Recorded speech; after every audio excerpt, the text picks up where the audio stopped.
Hello ladies and gents, doing another point of view driving video. Now you already saw the beautiful Model Y Juniper. Now why am I doing this again? To make more money. Joking, of course. I've engaged the autopilot, but the basic one. I didn't realize the FSD wasn't on the highway. So we'll try to do a little drive to Tesla Center, because I need to return this car anyway.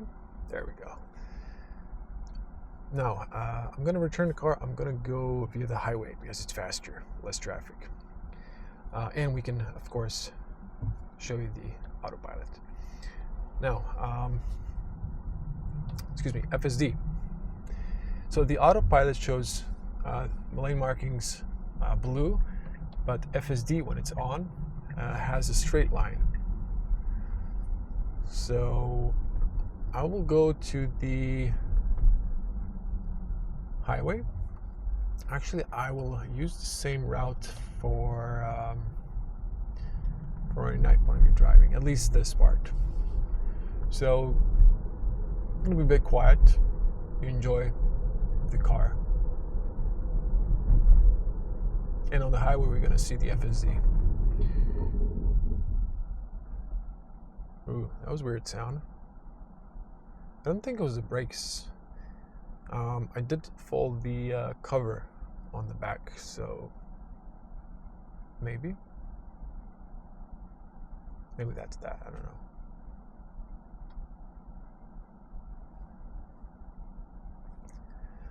But I wanted to see and film this. This is now end of May 2025. So we don't have the FSD as in Northern America or China now. It might get here by the end of the year, but we'll see. I want to see how this drives now. So I'm going to engage it as soon as we come to the avenue. I'm not going to engage it here in the neighborhood.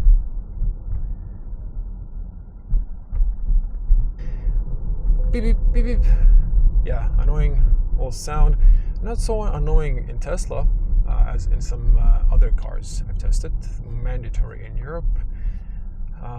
Makes no sense, like most things Europe makes out or invents, like plastic bottle caps being attached to the bottle now. I mean, yeah, it might reduce the plastic waste, but it's really not practical when you need to, take it off. Anyway, to the car. Just a little feedback after doing a range test, in case you didn't watch it. I'm hoping you did. This is quite efficient, almost like my Model. Actually, I would say exactly as my Model 3 long range from 2021 regarding range, but this is a bigger SUV. It's, I guess, more efficient. When I was watching the Legacy Model Y, the range, it was saying, like, I was watching some estimates based on real data that I would be short, so it wouldn't cut it. And well, I wouldn't want that, to be honest, but this can do effectively 300, I think 400 to 450, depending. If you charge it to 100 to 0 down, you would do maybe a 450 on the highway, driving 130, like most European countries have 130 speed limit. And this is the button you need to press for the FSD to engage, which I forgot, but we'll see now. So lowest when you're cruising with this car is 13 kilowatts. On highway I got 20. Again, just driving according to the speed limits, so that was fine. Generally love the car. Hate that there's no stock here. This is really, when you need to do a lot of back and forth, this is just kind of useless. Yeah, okay, press once autopilot, Wait, no, it's just once, I guess. Oh, I forgot. Autopilot engages on the highway. It gives one line. You're gonna see that. My hands are close, of course, close to the brake as well. Let me see, just okay. So this one, before it was just like tap, but now tap is to mute the chim. So you have to hold in order to get to the speed or lower to the speed. Okay, let's go the way it's suggesting, just for a test purpose. Now, the autopilot, I don't use it in traffic. I don't use it in traffic because it's better now, but it's oversensitive when it starts aggressively speeding up and then slows down. Sometimes also not the way I do it. So when I'm not in control, I don't feel comfortable for that. Curvature assist activated. Let's see, how is it going to react to the roundabout? Oh, nope. I needed to check that there's no one coming in the roundabout. This one has a little bit different rule, but let's engage back autopilot. Okay, I think I'm going to change lane as well. Well, just disengaged. It didn't offer me to change the lane. I guess it works only on the highway. But engaging it again. Stopping for traffic control, and it's actually telling how many meters. Okay.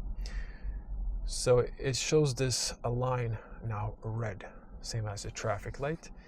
And in my Model 3, which only has a basic autopilot, it always shows on the traffic light like a gray line. And I already saw this once off camera. I didn't record that. I had it for like a brief moment, not enough to make this video. So let's see how that looks. Okay, it's gonna start. Oh, it does. It's green line. Apply steering. Okay. Yeah, it got confused here because there's a left turn light. Okay. Trying to be relaxed, but it's just kind of watching the FSD visualization and paying attention to the traffic as well. So it's probably going to disengage because I will go here. Wait just a minute. Oh, it just changed my route. Oh, well, okay. I guess I'm going this way now. Or, I don't think I can go back now. But just to check here, I don't think there's traffic. It's just maybe a shorter route. There's a little bit of traffic here. Okay, we'll just stay in this lane. Or should I? No, I'm not going to cut in. No. Okay, staying in this lane. It's going to reroute eventually. Yeah. I'm guessing the autopilot just figured out it's a shorter drive to the other way. We're going to go this way.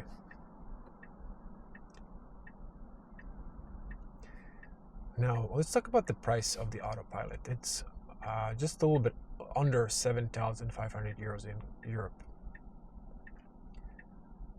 It's promising a lot of stuff, but in the end, you're taking the liability, not Tesla. And it's beta. You're supposed to be supervising it. That's why it's called supervised in Northern America. I don't want to say States or USA. There's Canada, of course, as well. But yeah. Oh, let's turn it on. Okay, it just really wants me to go the other way around.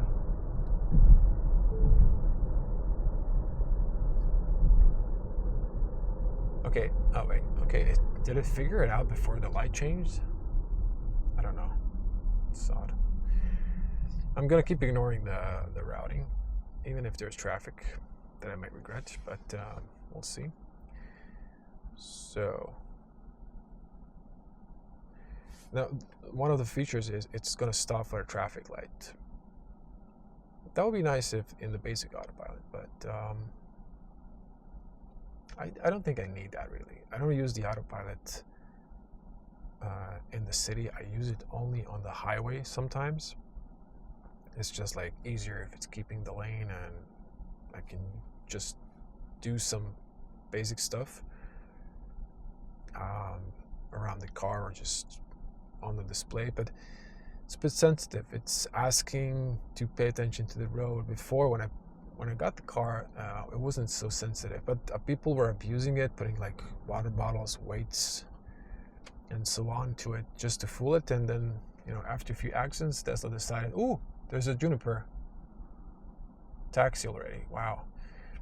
And Tesla, okay, I need to, I guess, use the acceleration. It doesn't start by itself, which I would expect it to do.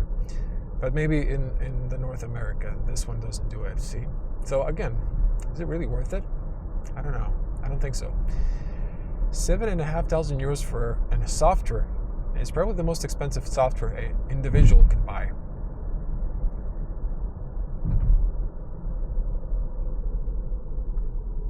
Okay, so this time it's not so aggressive in braking, but when it needs to move on. Okay, let's see now. This car is going to move. Oh, it's moving. I didn't press nothing. What? It just gets confused. It just wants to stop, and I have to hit the acceleration. Because I hope I'm not confusing the driver behind me. So this is probably why it rerouted me to the other route, because there's just traffic lights here and it's slower. Now the traffic light is far behind. It's green. It's going forward. It's a bit late. I would already accelerated a bit. So now it just... See, it's confused. It's thinking it's a red light and he's about to brake, and I can feel it like trying to brake. But I already accelerated because people behind me are going to be confused.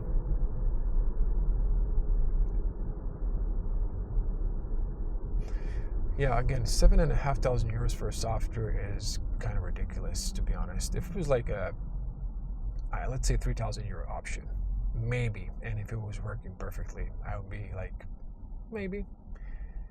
The philosophy around self-driving car that could be taxi while you're not using it is like, hell no.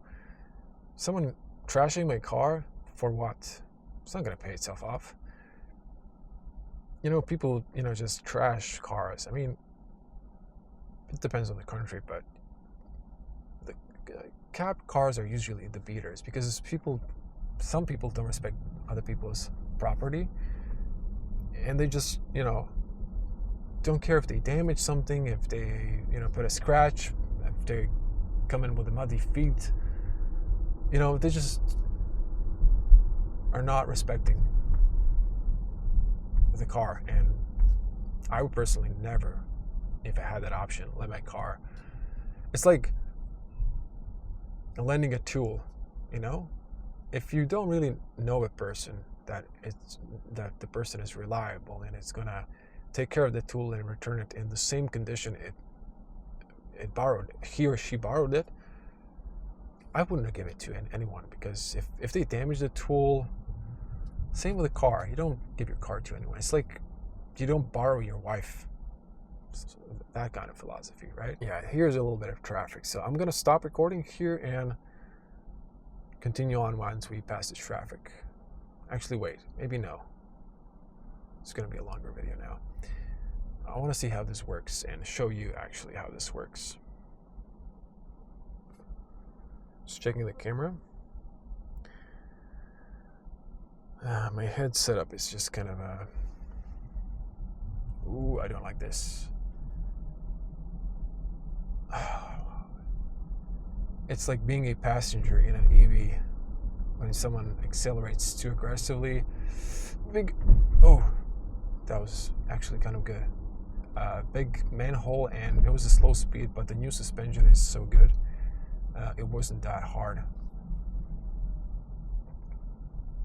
Yeah, this is the part I don't like in the autopilot, that when it accelerates and deaccelerates, it kind of starts making me nauseous when I'm not in control.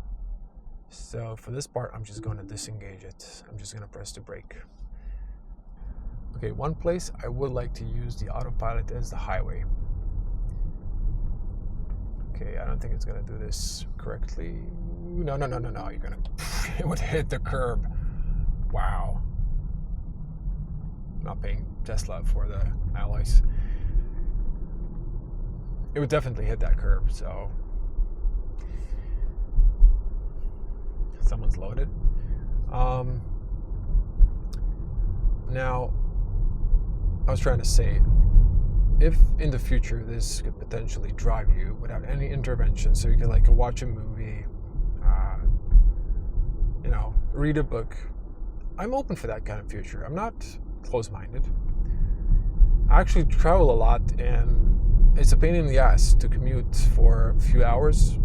People here in Croatia don't do that. They just live where they work. But lately I'm commuting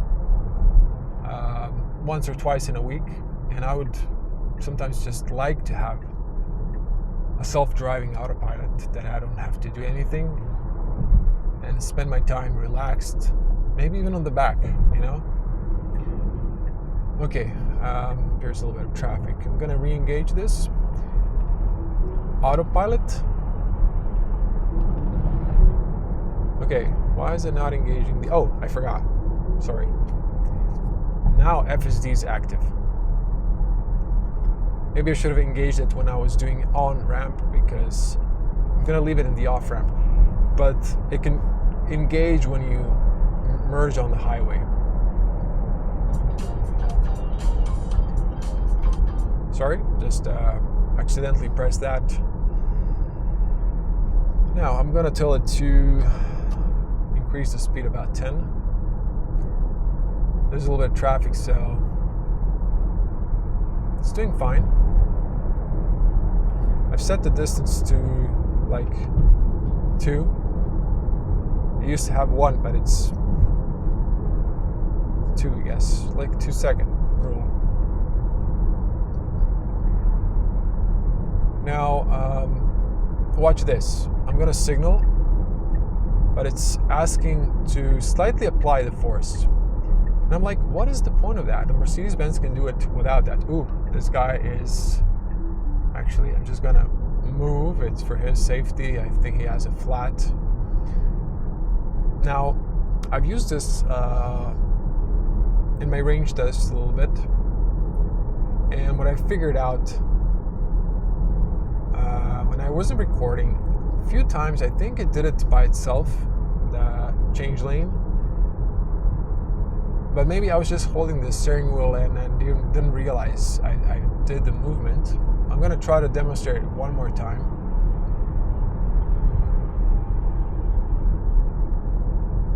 Oh, I disengaged it. Sorry, I forgot. It's just...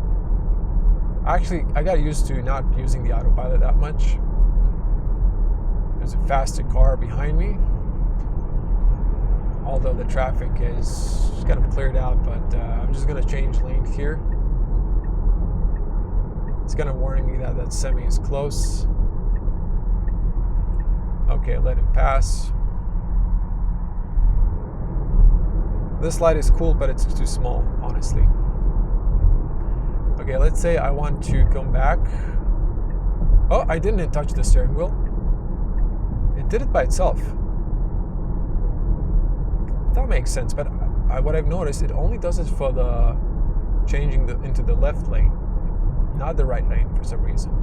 I never got it to move to the right lane without my intervention. I can increase the speed a little bit.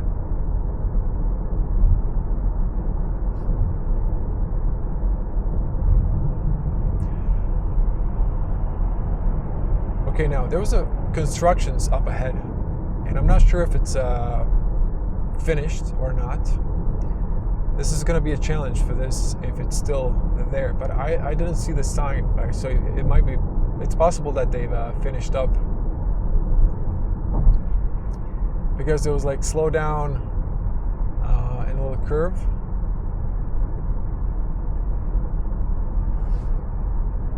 Yeah, I think there's the constructions are finished, so we're good. Yeah, it's gone.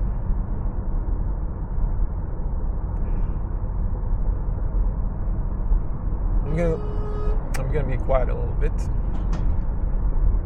That was not intended for me, the hunk.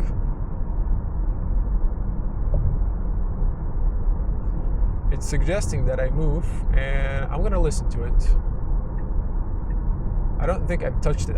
My hands were on, but I didn't really did the input.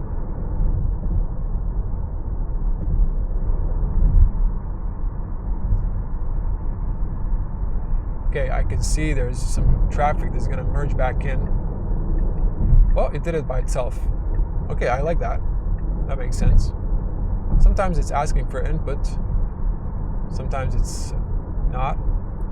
It didn't brake aggressively when this guy merged in.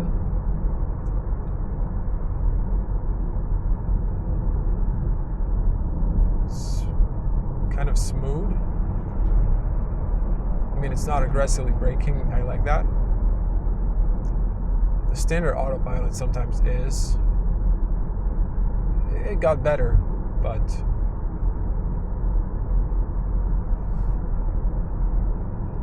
so far so good, I would say.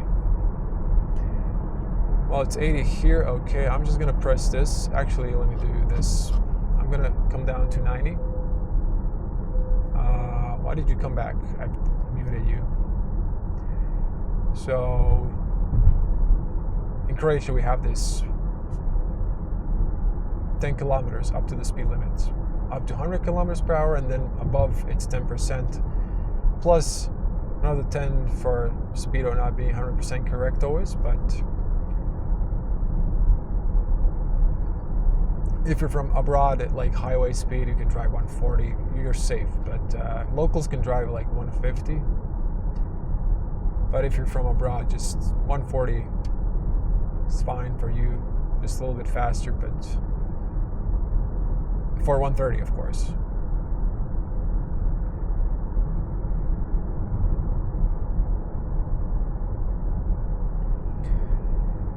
Okay, I can potentially move. I'm just gonna see if it's gonna suggest again to move to the right lane or not.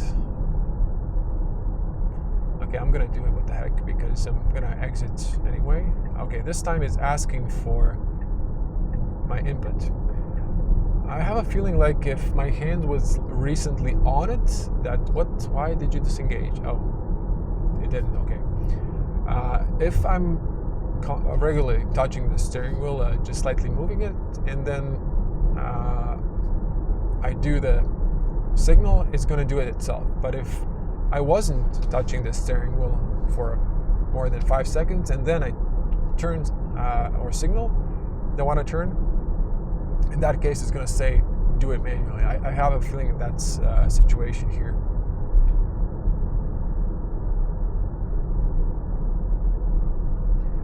Okay, this exit is somewhat tricky, always a lot of traffic merging there. You might know that from my point of view driving. Oh, okay, it's doing it. Ooh, I'm here.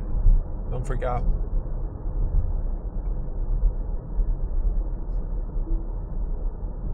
I am signaling.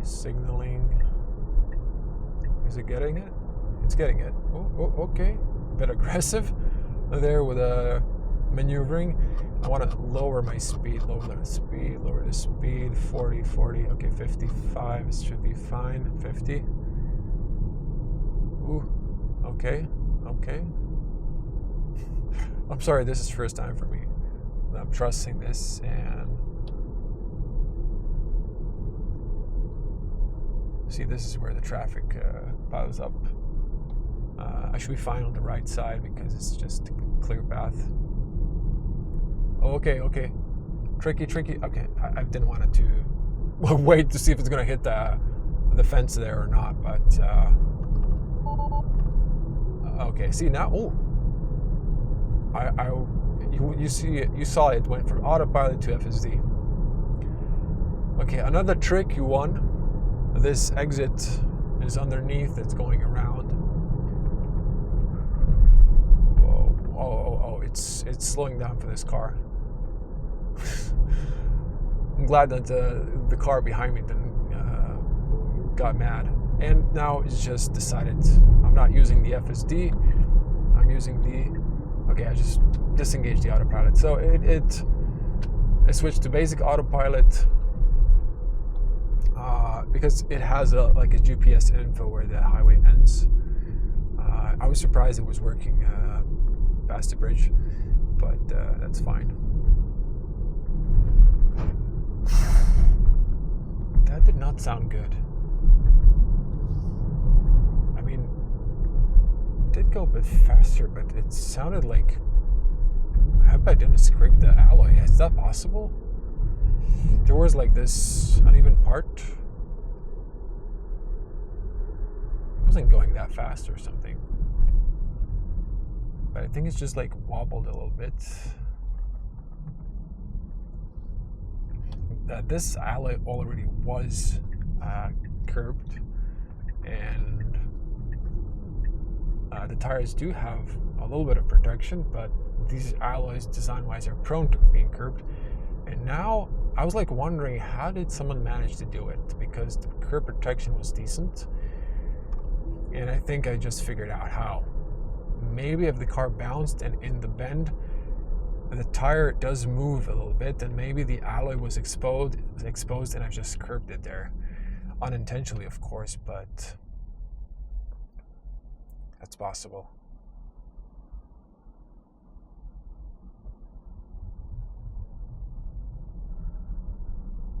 Okay, Autopilot seems to be working better, but this should be a different version of software. If you have the FSD, it's not the same when you have the Basic Autopilot, or maybe they've merged it now, I'm not sure. It accelerated nicely, it's deaccelerating nicely as well, so I haven't used this in a while on my car. But then this has the hardware 4, I have the hardware 3.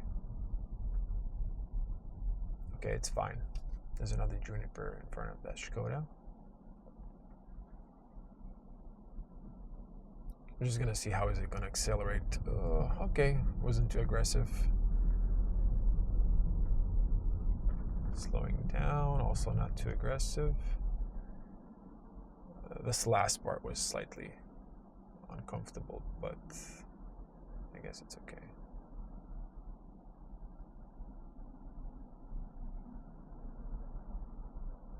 Okay, I'm gonna disengage this, and that's that.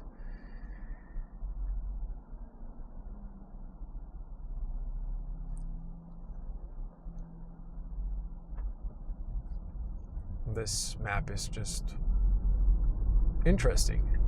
You can see the Juniper now. I like the fact that we have a chance so you can see the back end of this car. It's also this is the test car. This is the one I've driven for the first time. Like first impressions. Dual motor. It's also all-wheel drive and long range.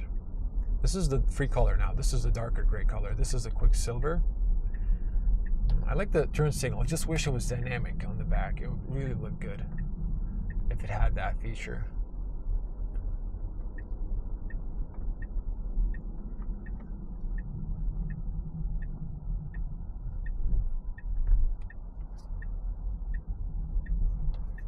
Okay, I'm gonna leave the car on the charger, but just for the fun of it, I'm gonna tell it to park between these two cars. Start. I'm close to just to demonstrate the self-parking. My foot is really close to the brake in case I need to stop it. Okay.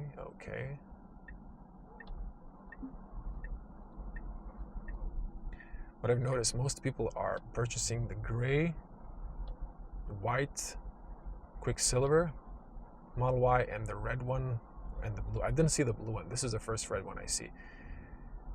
Okay, it's still correcting. Okay.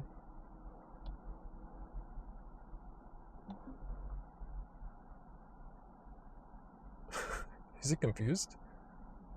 No, it's good. Okay, perfect. And it centered the steering wheel, which I like. That's great. I'm gonna wrap it here. I'm gonna repark it there to the church, just so you can see outside the car compared to the I forgot the name, gray color. Actually, this is Quicksilver as well. But next to the, see, that one's the dark gray. That was the free option now. The white is paid option, and the beautiful red color. So that's that. Thank you for watching. Hope you enjoyed the video. If you did, like, share, and leave a comment. Would you pay for the full self-driving or no?